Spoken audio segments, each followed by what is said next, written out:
party pants. But don't let those white stripes fool you. Their closest relative is actually the giraffe and not the zebra. That's because they both have a prehensile tongue. Now the okapi is fairly new to us humans. They weren't discovered until 1901. So they had the nickname the unicorn of Africa for quite a while because no one believed they were actually real. They thought the okapi was a mythical creature. On your right hand side there's going to be two saddle-billed storks, the male and the female.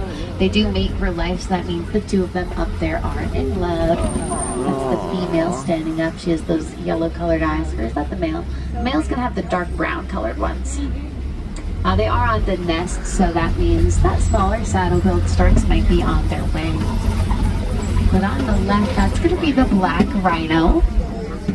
The smaller of the subspecies, they weigh around 3,000 pounds. It's hard to believe that's small out here, but in rhino terms, that's pretty light.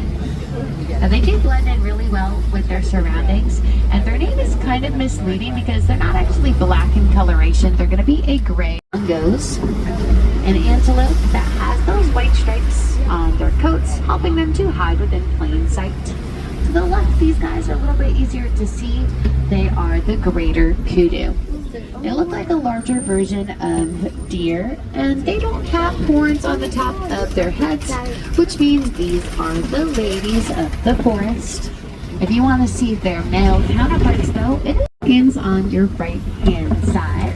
Of course, they get their name from the pink color on their backs, but they also have a pink color towards their bills, kind of like they're blushing. Now, if they were to show off their entire wingspan, you can see it's a whopping 7 feet in length. For a reference, that's like the length of the seat you're sitting on right now from shoulder. On the outside, you might see some bubbles towards the top of the water.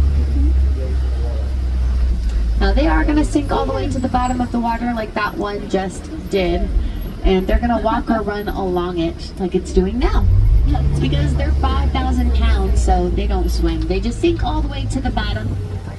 And it's going to conserve lots of their energies by doing that. There's another one in between those islands over there. Now up ahead I see some scales. Oh boy, it looks like those are the Nile crocodiles.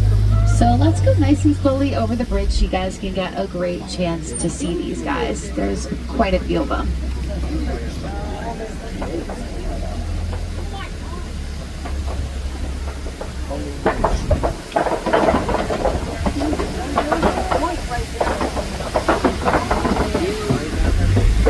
Mountain zebra.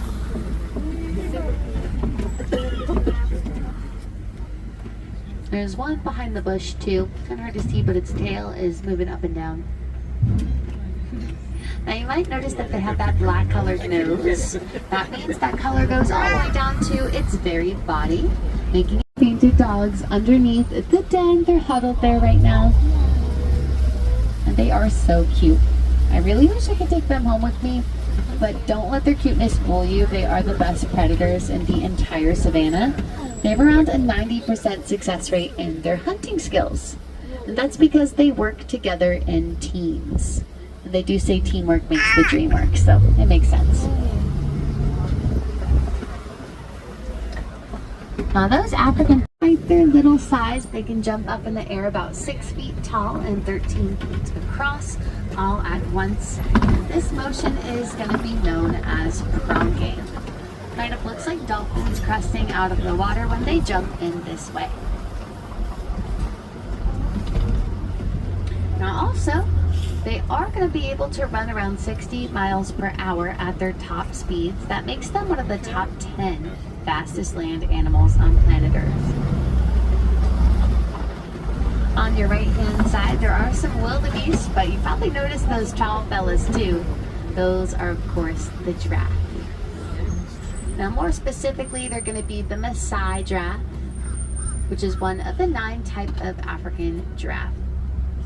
And how you can tell is by looking at that patch pattern they have. So those patches are going to be more rigid or lacy looking compared to that of the reticulated giraffe, which have smooth.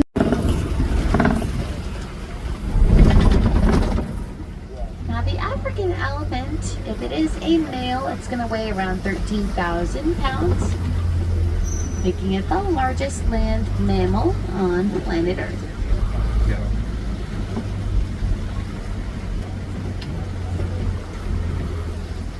Now we'll probably get a closer look at that elephant if we pull up a bit.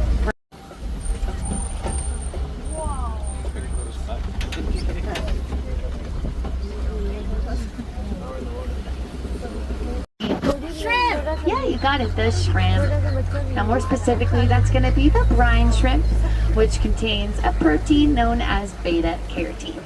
It's also found in foods like sweet potatoes. Oh no, on our left-hand side. Yeah, they are the second largest land mammal. Can you guess how much they weigh?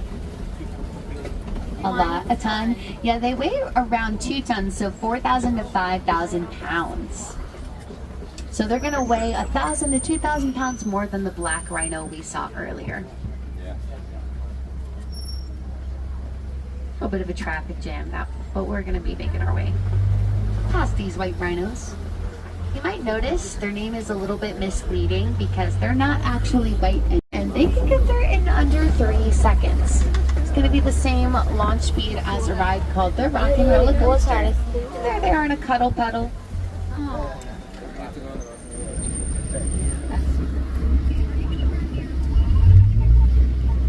Now they are a diurnal animal. That means that they are going to be, how you can tell us, because they have those lighter gray colored feathers. But on the left, up on those rocks, that's the female lioness. Yeah, she's taking a nap, a big cat nap. I wonder if that's comfortable. But she does sleep up to 20 hours during the day, so she's only up roughly around 3 years up for life in total. It's a crash. That's because sometimes they're found crashing into one another. They can only see about 5 to 10 feet in front of their base at one time, and they run at walking speeds 35 miles per hour. So they have to rely heavily on anywhere from chasing, headbutting, or jumping on each other. Helps them to develop too physically and mentally.